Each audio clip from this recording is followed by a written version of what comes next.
Biblia explicada, un recorrido diario por las Sagradas Escrituras.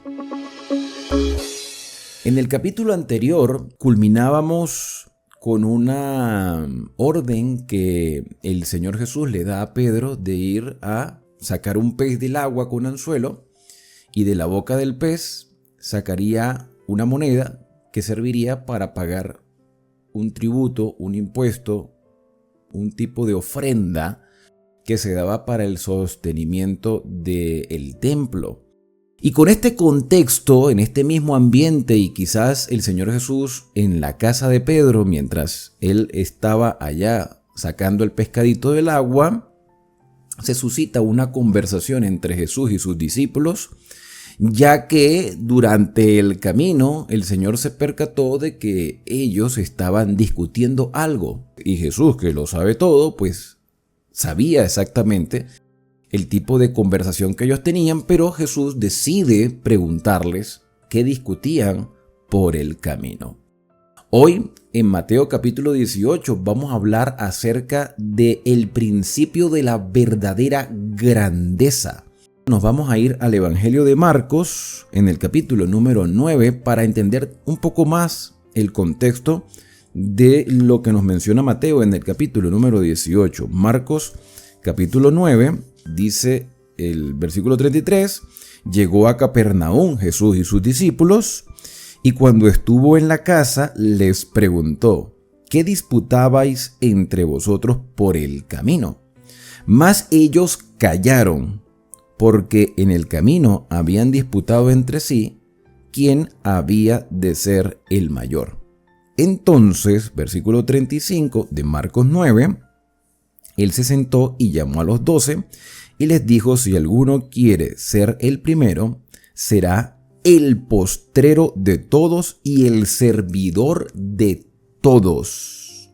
¿Ustedes quieren ser grandes en el reino de los cielos? Pues el principio de la grandeza es el servicio. Y asimismo comienza el relato de Mateo 18. En aquel tiempo, en ese mismo contexto que estamos mencionando, vinieron los discípulos a Jesús diciendo, ¿quién es el mayor en el reino de los cielos? Según Marcos, es Jesús quien hace la pregunta. ¿Qué discutían ustedes por el camino? Pero ellos callaron. Los reúne, y teniéndolos reunidos, y seguramente Pedro ya habiendo llegado, entonces son los discípulos que le preguntan al Señor Jesús, Señor, ¿quién es el mayor en el reino de los cielos? Porque ese el tema lo estaban discutiendo ellos por el camino. Versículo número 2. Llamando Jesús a un niño, que también Marcos hace esa mención en los versículos siguientes, Jesús llama a un niño que estaba dentro de la casa. ¿Quién era ese niño? No lo sé. Quizás un hijo de alguno de los apóstoles, no lo sabemos, no tenemos esa información. El hecho es que Jesús llama al niño y lo puso en medio de ellos y dijo, de cierto os digo, que si no os volvéis y os hacéis como niños, no entraréis en el reino de los cielos. Primero, acabamos de leer en Marcos que el Señor dice, ¿quieres ser grande? Debe ser el servidor. El que quiera ser el primero debe ser el postrero. Y el mejor ejemplo que les doy a ustedes en este momento es este niño que no sabemos ni siquiera qué edad tenía. Si era un niño pequeñito o era ya un preadolescente. Pero el Señor pone al niño de ejemplo. ¿Por qué pone a un niño de ejemplo? Bueno, este versículo que estamos leyendo, como yo sé que la mayoría de los que defiende hoy las ideas distorsionadas de yo soy quien me siento, esas son las ideas distorsionadas que hay el día de hoy. Hay hombres adultos con barba y todo, ya con barba y cabellos prácticamente blancos, diciendo que se sienten como niños o como niñas, peor todavía. Ese es el mundo que estamos viviendo en pleno siglo XXI, año 2024. Hay una desorientación de quién somos. Como yo sé que la mayoría de esas personas que tienen esa tendencia distorsionada de la vida no lee la Biblia porque lo considera un libro represivo, pues no han leído este versículo, sino lo utilizarán como argumento para decir, es que mira, el Señor Jesús nos motiva a ser como niños, yo me siento niño. Gracias al Señor que esas personas no han tomado todavía ese argumento y tampoco les estoy dando la idea. Pero este versículo en realidad lo que está enfocando, lo que quiere decir, es que un niño es dependiente de un padre. El niño sabe que su padre le va a proveer el alimento. El niño sabe que un buen padre le provee de cobijo, de educación. Y los niños cuando son pequeños tienden a ser colaboradores y están dispuestos a nutrirse de todo lo que está a su alrededor. Son como una esponja que absorbe todo lo que está a su paso. Aprenden todo lo que visualizan, todo lo que escuchan, lo repiten. Y en muchas ocasiones, aunque, la naturaleza humana está inclinada al mal, aunque también se ve el egoísmo en algunas partes, en su mayoría los niños tienden a ser colaboradores. Yo quiero ayudar, quiero hacer. Tú, por ejemplo, tienes un niño pequeño de 5 o 6 años y te ve haciendo algo y él quiere estar allí contigo haciéndolo también, aunque no sepa nada. Entonces, aquí se habla de la dependencia. Y el Señor Jesús, colocando a este niño como ejemplo, dice, ustedes tienen que ser tan dependientes para con Dios como lo es este niño para con sus padres. Y si ustedes no aprenden a ser dependientes y aprender de su Padre Celestial, es imposible que entren al reino de los cielos. La verdadera grandeza está en la dependencia, en la sumisión y en el servicio a los demás. Versículo número 4. Así que cualquiera que se humille como este niño, ese es mayor en el reino de los cielos. Un niño no piensa en grandeza, al menos que sus padres le infundan esa grandeza. Ese egoísmo que a veces se puede manifestar en cosas pequeñas, pero la educación que recibe en casa moldea el carácter del muchacho. De hecho, esto de la grandeza también lo habíamos leído en el Sermón del Monte. Cuando el Señor dice, yo no he venido para abrogar, abolir la ley o los profetas. Cualquiera que transgreda uno de estos mandamientos y así lo enseñe, será llamado pequeño en el reino de los cielos, pero aquel que los guarde y los enseñe, será llamado grande en el reino de los cielos. Hay que aprender y enseñar a otras personas, a ayudar a otras personas también a crecer. Cualquiera que reciba en mi nombre a un niño como este, a mí me recibe. Y no está hablando simplemente de niños de manera literal. Está hablando de personas que también están pasando por ese proceso de transformación. Porque esto es un proceso de transformación. Cualquiera que no se humille, si no os hacéis transformar, cambiar, si no le permitís al Espíritu Santo que transforme tus pensamientos, es imposible que puedas estar en el reino celestial. Cualquiera que haga tropezar a alguno de estos pequeños, es decir, a personas vulnerables, personas que están en el proceso de crecimiento, que están aprendiendo, que están dando sus primeros pasos en la fe, si les hacemos tropezar, ya sea con un mal testimonio o con una enseñanza errónea o con un tipo de desprecio o una actitud totalmente inadecuada, hacemos tropezar a alguien o crear en su mente un concepto errado del plan de salvación y de las exigencias de Dios, entonces dice el Señor Jesús que mejor le fuera a esta persona que se colgase al cuello una piedra de molino de asno y que se le hundiese en lo profundo del mar. En otras palabras, mira, fuera mejor incluso que se suicidara. Y es evidente que esto es una comparación para demostrar lo terrible que es desviar a alguien del camino del Señor, de desviarlo de los verdaderos principios. Lo hacen con una comparación del suicidio, y evidentemente el suicidio es un pecado. Una persona que se quita la vida está perdiendo todo. Aquí el Señor Jesús no está motivando a las personas a suicidarse, por si alguno lo había pensado de esa manera. Lo que está diciendo es que es tan terrible como el suicidio desviar a alguien del camino o crearle una proyección o una enseñanza distorsionada. Mira, es como si uno mismo se estuviera suicidando. Por eso yo en algún momento llegué a compartir con ustedes que me han venido acompañando en videos anteriores, y se los digo a los que están comenzando estos estudios, que yo no tengo ningún interés de desviar a nadie de las revelaciones del Señor. Mi interés es aprender, vivir y compartir lo que yo mismo estoy experimentando. Versículo número 7. Ay del mundo por los tropiezos, porque es necesario que vengan tropiezos. Sí, a veces van a haber personas que nos van a desanimar. A veces van a haber personas que nos van a querer desviar. A veces hay cosas que nos sienten o nos sentimos como que nos confunden.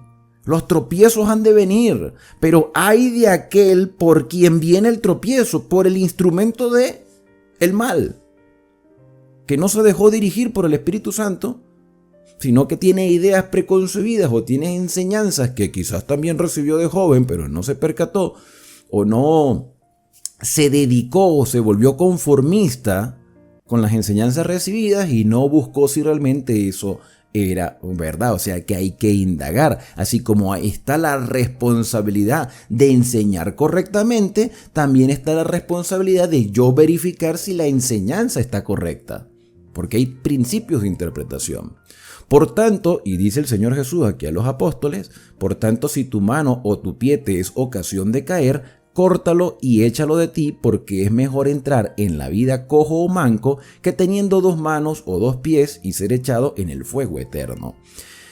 Si tú me has venido acompañando en los videos anteriores y comenzaste con todo Mateo desde el capítulo 1, recordarás que los capítulos del 5 al 7 hablaban acerca del Sermón del Monte y el Señor Jesús ya había hecho mención a estas mismas palabras. Había dicho lo mismo. Si tu mano te es ocasión de caer, si tú ves que un tipo de actitud que tú tienes, acción, te va a hacer tropezar al punto de desviarte del camino, entonces es mejor, figurativamente diciendo, mejor que te cortes la mano, que te cortes el pie, es decir, que dejes de hacer eso y que dejes de andar por ese sendero, que estar completo y que te vayas a perder.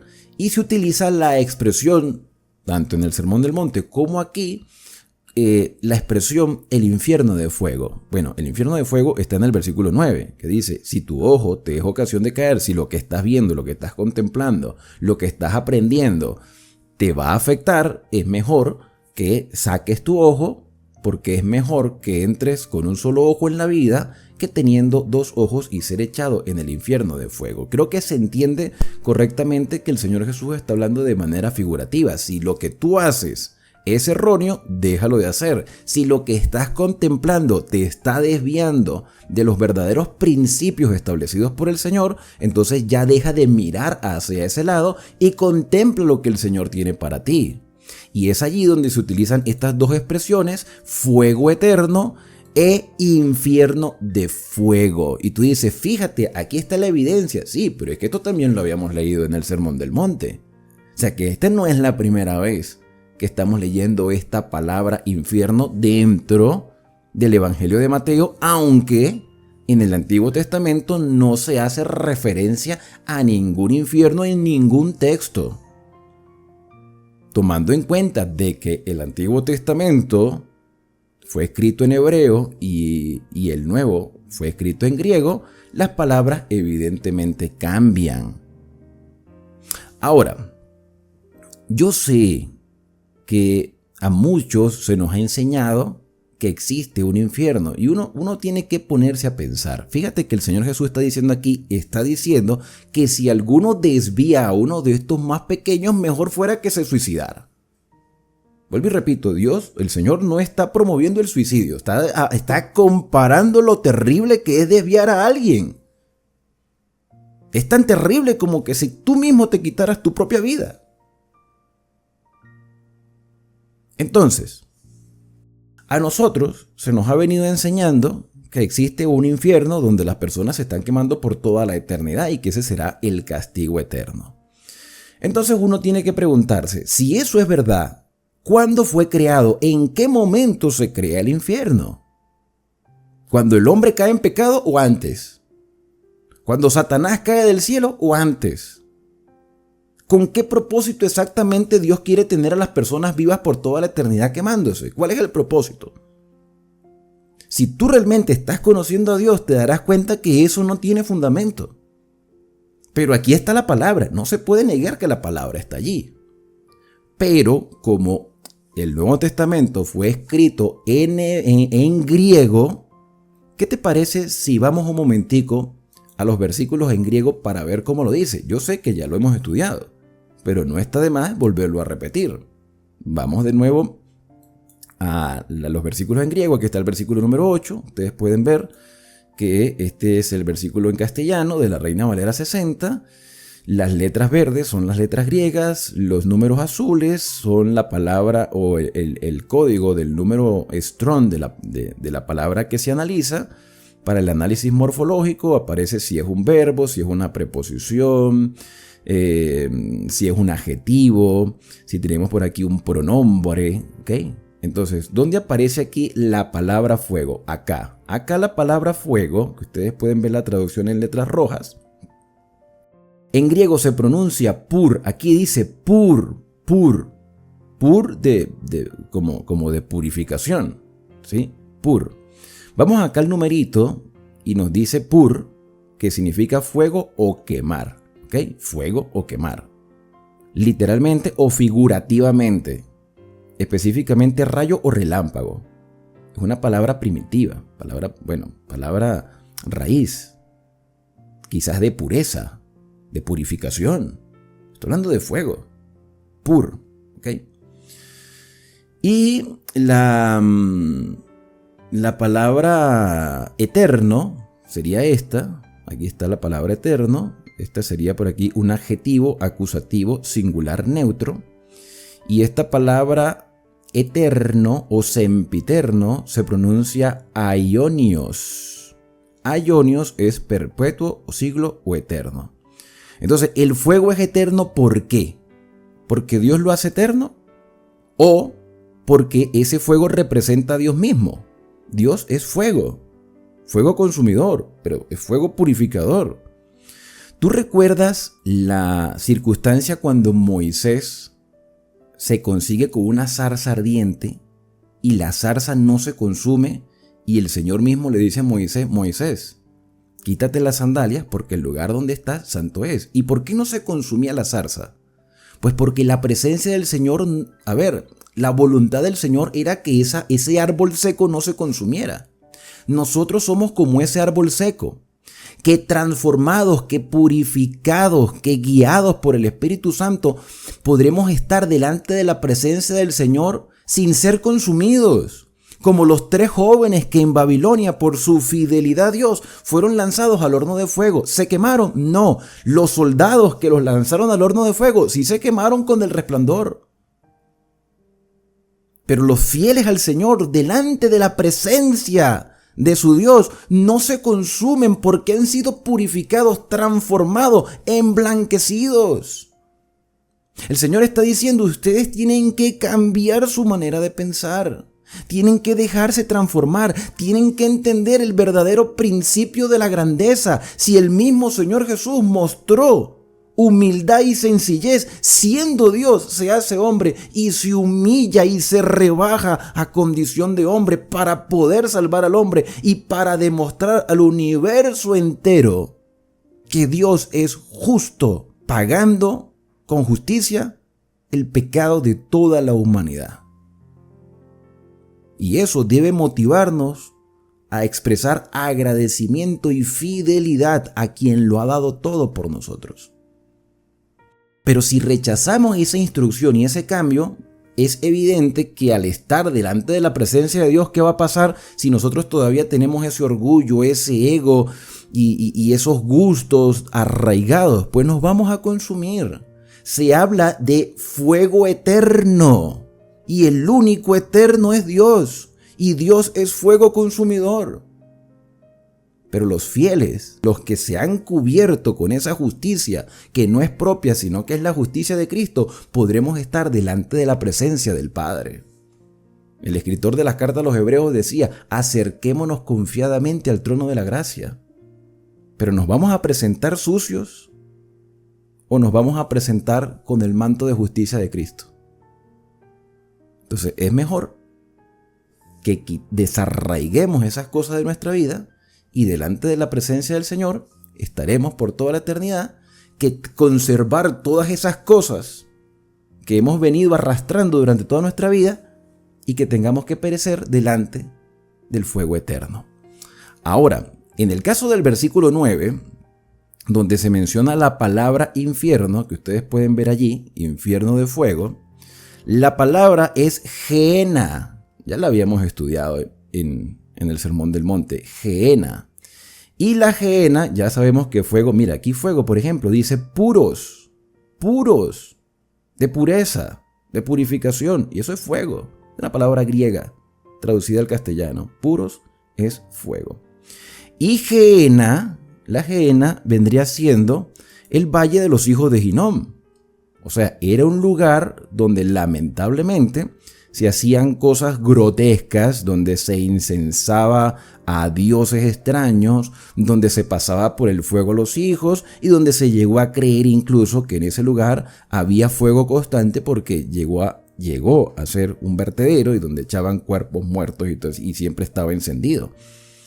Bueno, eso de que siempre estaba encendido, algunos lo han venido objetando, pero sí es cierto que en ese lugar se hacían cosas demasiado atroces. El valle de los hijos de Hinnom, que después con el paso del tiempo se le empezó a llamar el infierno. Pero esto del concepto que las personas tienen de infierno, pues no tiene fundamento en la escritura. ¿Ok? Esa es la realidad. Entonces la Gehenna era un lugar totalmente indeseable, pero que era un lugar real, allí cerca de Jerusalén. Mira, Valle de Jerusalén, usado figurativamente como nombre de lugar o estado de castigo eterno, figurativamente. Y esto no me lo estoy inventando yo, esto es un diccionario de las palabras de la escritura, o sea, las palabras, la morfología y el significado de cada una de las palabras. ¿Ok? Y entonces ahí terminamos con el versículo número 9.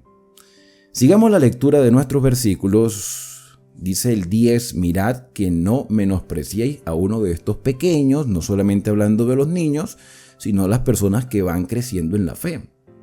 Porque os digo que sus ángeles en los cielos ven siempre el rostro de mi Padre que está en los cielos. O sea que hay ángeles que están a nuestro alrededor que constantemente suben a la presencia de Dios.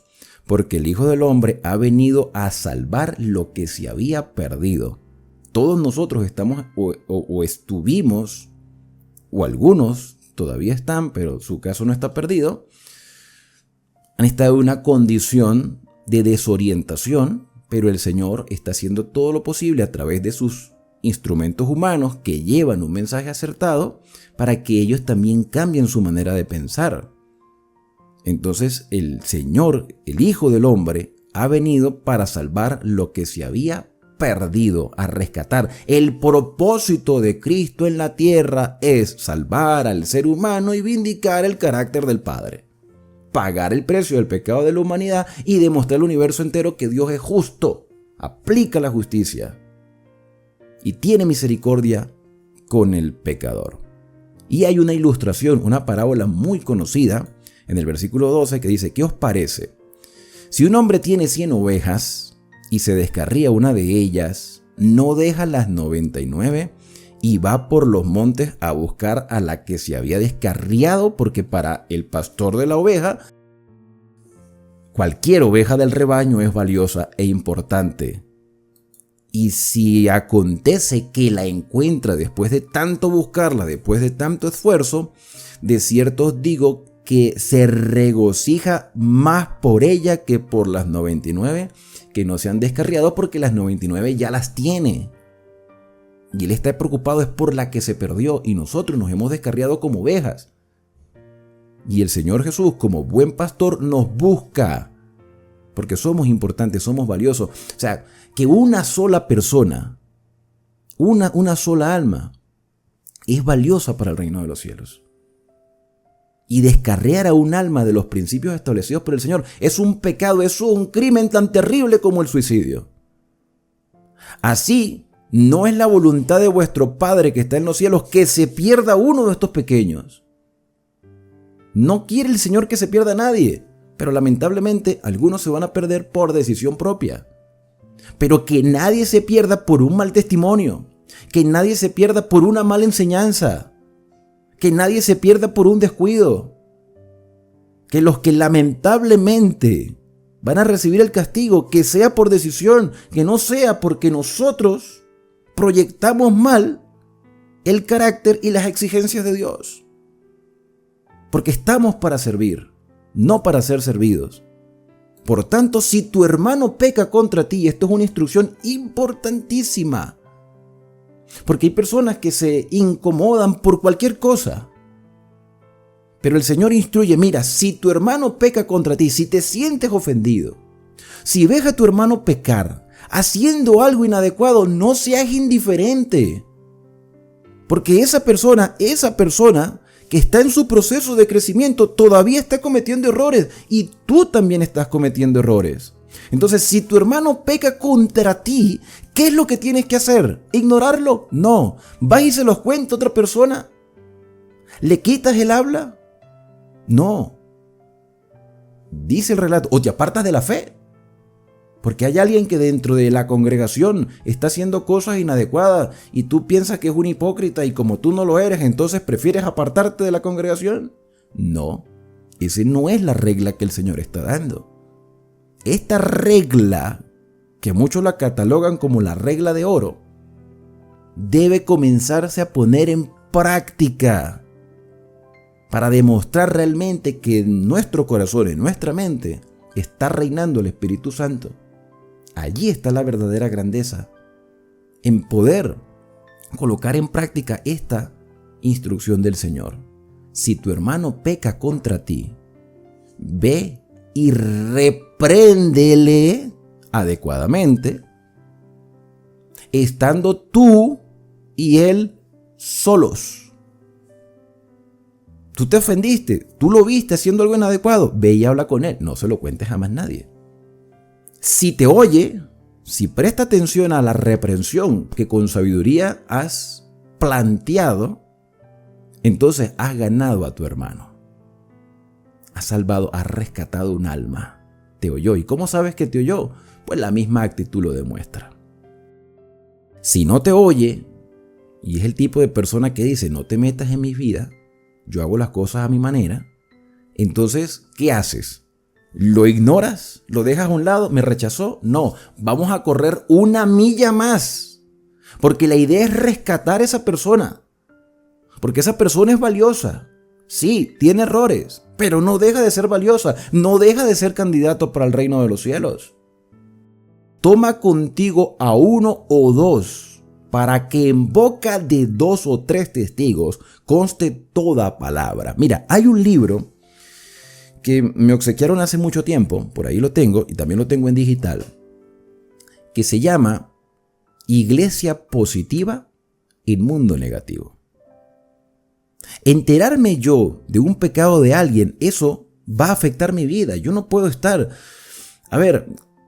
no puedo ser indolente, no puedo ser indiferente a las cosas que otros hacen y los hacen en público y lo demuestran en público, pero yo sé que está errado y sé que son mis hermanos de fe y sé que están en su batalla. El pecado de una persona me va a afectar a mí. A veces es mejor no enterarse, pero cuando uno se entera, uno no puede quedar indolente e indiferente. Debe poner en práctica lo que dice acá. Si esa persona no nos escucha, no nos presta atención o sencillamente no quiere que se metan en tu vida, la siguiente milla es buscar a otras personas para que ellos como testigos, fortalezcan la reprensión. Y esas personas también se van a sentir afectadas por ese conocimiento, pero van a querer rescatar a ese hermano en la fe. Es como que si tú tuvieras un hijo con una adicción, tienes un hijo con un problema, ¿vas a ser indiferente al problema de tu hijo? Por supuesto que no. Vas a hacer todo lo posible para que cambie de actitud, porque es tu hijo y lo amas. Ese mismo amor lo debemos tener hacia nuestros hermanos de fe o hacia cualquier persona.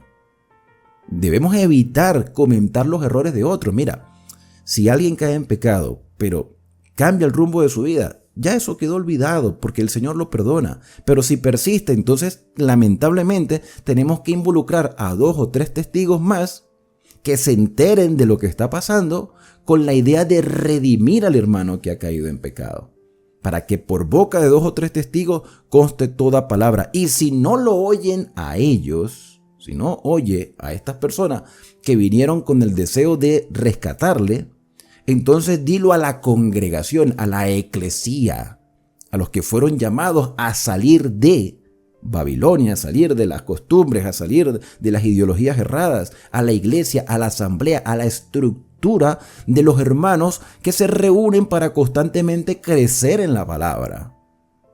Aquí es la segunda y la tercera vez que se menciona la palabra iglesia, porque dice, si no lo oye a la iglesia, antes no habíamos visto esta palabra, sino hasta unos capítulos atrás, donde el Señor menciona que sobre esta roca, sobre sí mismo, se edificará su iglesia, la iglesia del Señor, los fieles. Entonces, esos fieles deben también tratar de redimir a esta persona, pero si ya habiendo tomado estos pasos la persona persiste, es decir, ya no quiere saber nada de la fidelidad del Señor, quiere hacer las cosas a su manera, entonces el Señor dice, tenlo por gentil y publicano.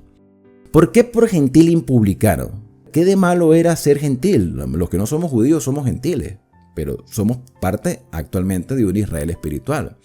Entonces se consideraba a la persona gentil porque no formaba parte del pueblo.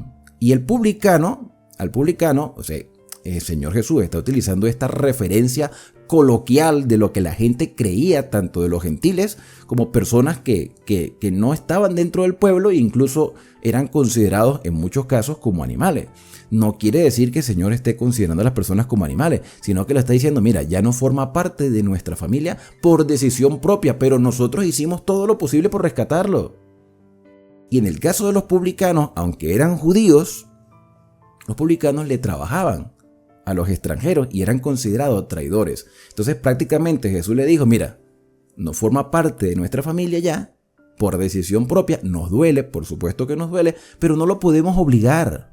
Déjalo tranquilo, que siga viviendo su vida a su manera. Por supuesto que el Espíritu Santo va a seguir intentándolo, pero nosotros no podemos forzar a nadie.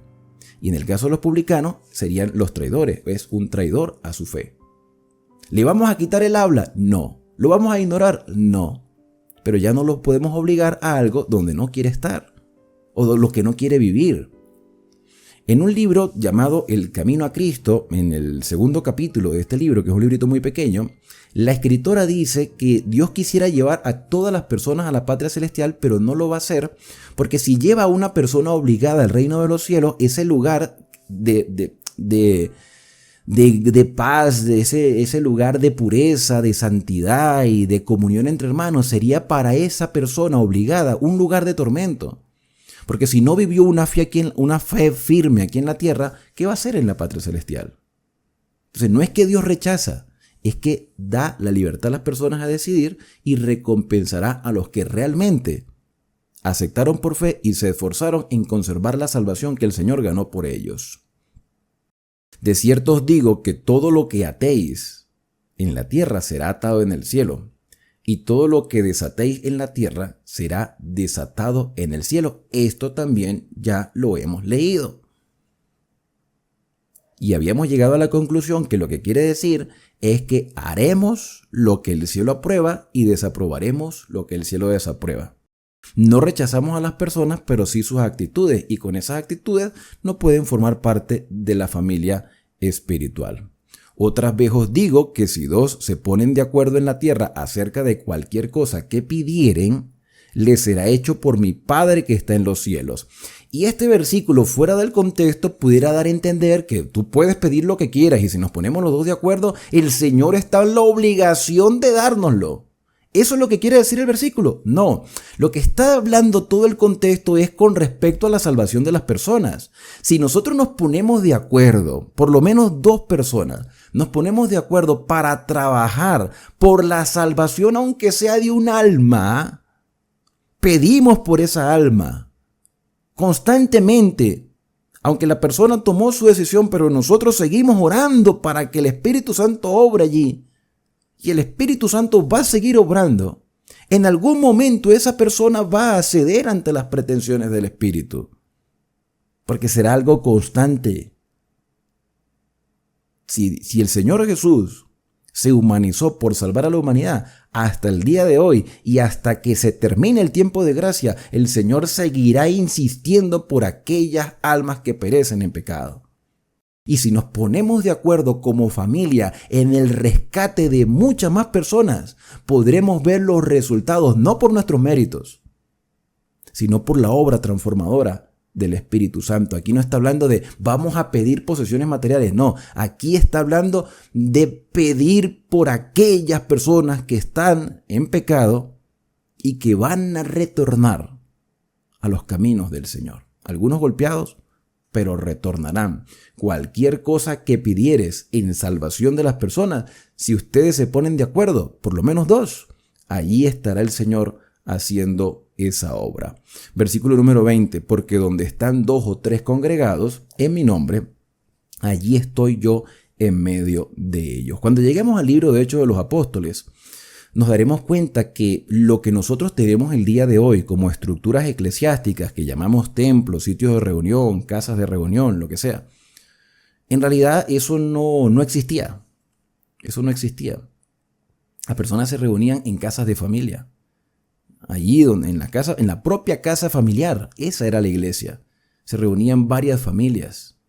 Hoy nosotros somos muy dependientes de una estructura. Quizás porque, no sé, queremos tener como un lugar apartado, que no está mal. Pero según el versículo, la iglesia en realidad es por lo menos 2 o 3 personas. 2 o 3 personas que estén reunidas en cualquier parte, en el nombre del Señor. Allí está Dios en medio de su pueblo. No tenemos que estar en lugares de muchas personas. A veces cuando hay mucha gente, nuestra propia naturaleza humana se inclina al desorden. Tiene que haber una verdadera conversión, un verdadero despertar para que podamos estar en medio de una multitud y mantener la reverencia al Señor. A veces los grupos pequeños, las reuniones en casa, tienden a ser más fructíferas que las grandes congregaciones. Porque imagínate que tú estás en una iglesia, por decir, de 60, de 70, estás en una reunión de 100 personas. Es posible que todos tengan diferentes dificultades y no todos se puedan expresar. Pero en una reunión más pequeña podemos tener un contacto más personal y hacer solicitudes al Señor más específicas. Por eso Jesús decía, donde estén 2 o 3 congregados en mi nombre, allí estaré yo en medio de ellos. No tenemos que desanimarnos ni ponernos tristes cuando quizás en un solo lugar hay pocas personas, pero hay muchas personas en todo el mundo con este mismo sentimiento y este mismo anhelo, esta misma esperanza que tenemos nosotros. Entonces se acercó Pedro y dijo, Señor, ¿cuántas veces perdonaré a mi hermano que peca contra mí? Y él mismo se responde la pregunta con otra pregunta. ¿Hasta 7, Señor? ¿Será 7 suficiente?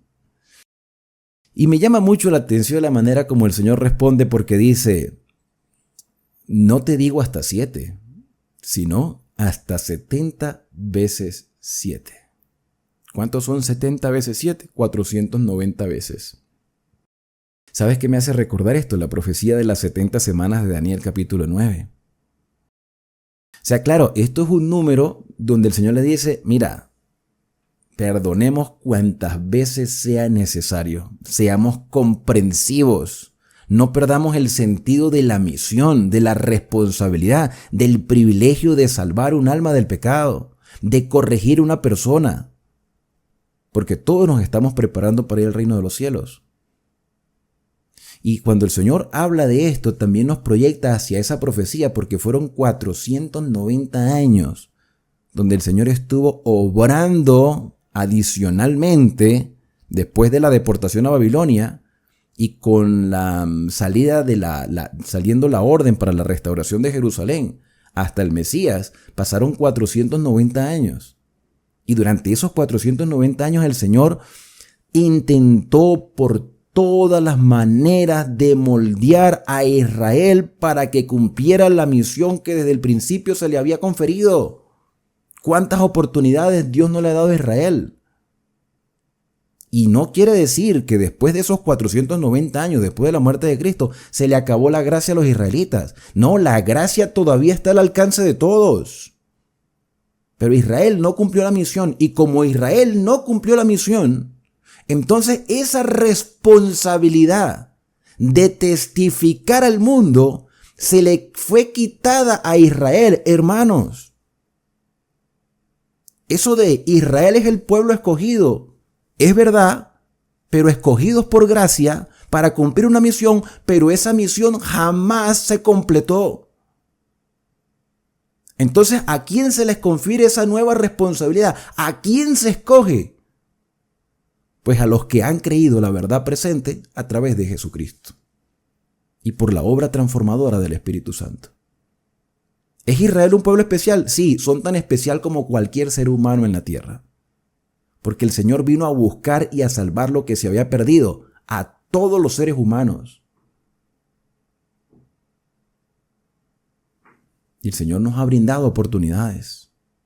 No la desperdiciemos. ¿Perdió Israel la gracia? No, pero perdió la responsabilidad. ¿Quiere decir que ya ahora no deben cumplirla? Deberían cumplirla. El detalle es que no quieren cumplirla. ¿Tiene la iglesia la responsabilidad actual? Tiene la responsabilidad. ¿La está cumpliendo? Eso solamente lo sabes tú, porque tú eres la iglesia. ¿Estás cumpliendo tu responsabilidad? ¿Estás testificando? ¿Estás siendo un ejemplo a pesar de tus errores? Cuando cometes un error, reconoces tu falta y buscas al Señor para que Él te moldee, te corrija. ¿O somos orgullosos y nos creemos ya el pueblo ya especial, escogido, ya somos, y como ya somos, no importa lo que haga? No. Este número, que evidentemente muestra que el Señor brinda constantemente oportunidades, también nos dice que el tiempo de gracia se nos puede acabar en cualquier momento. Versículo número 23. Por lo cual el reino de los cielos es semejante a un rey que quiso hacer cuentas con su siervo. Y aquí cuenta una parábola, y con esta parábola se termina el relato de hoy. Comenzó a hacer cuentas el rey, y le fue presentado uno que le debía 10,000 talentos. 10,000 talentos. Talento es una cantidad considerable de dinero. No son 2 moneditas, una cantidad considerable, grande. Y hablar de 10,000 es hablar de mucho dinero. Este hombre estaba endeudado con el rey.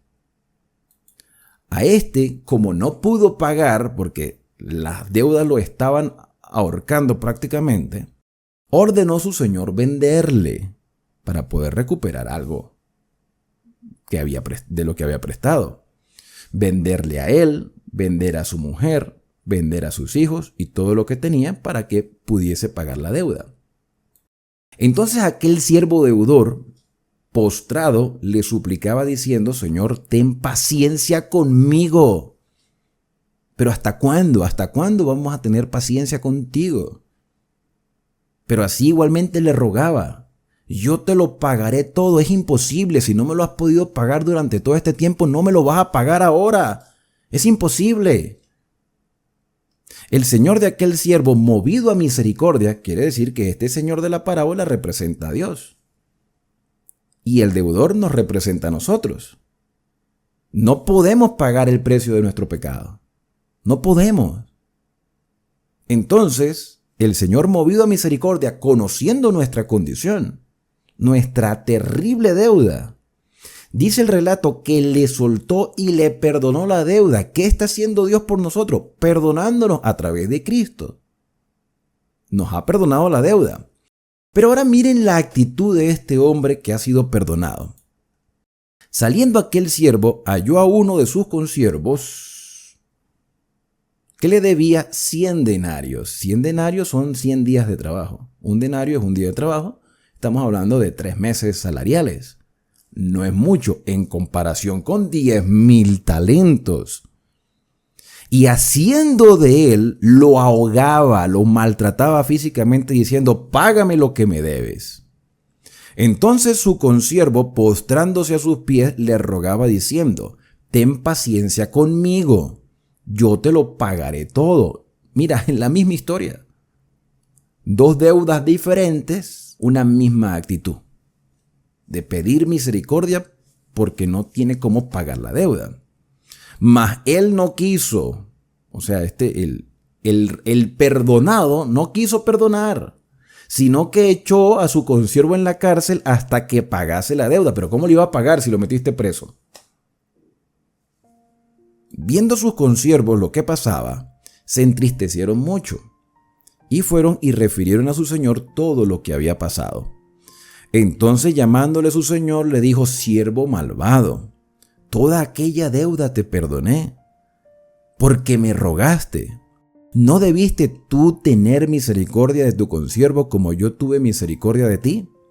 Entonces su señor, enojado, lo entregó a los verdugos hasta que pagase todo lo que debía.